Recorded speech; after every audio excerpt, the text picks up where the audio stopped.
کا سوال ہے ہمارے بزرگ کا کہ کیا خواتین بغیر محرم کے عمرہ یا حج کر سکتی ہے کہ نہیں کر سکتی؟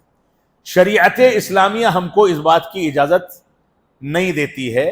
خواتین بغیر محرم کے سفر حج تو دور کی بات ایک عام سفر بھی نہیں کر سکتی.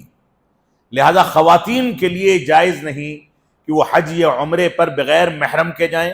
آج کے دور میں ایک فیشن چل گیا ہے کہ عورتوں کا ایک گروپ بنتا ہے، اس میں عورتوں کے ساتھ دوسری عورتیں چلی جاتی ہیں، اس گروپ میں کوئی مرد محرم نہیں ہوتا. ایسا حج یا ایسا عمرہ باطل ہے، اس کی گنجائش نہیں ہے.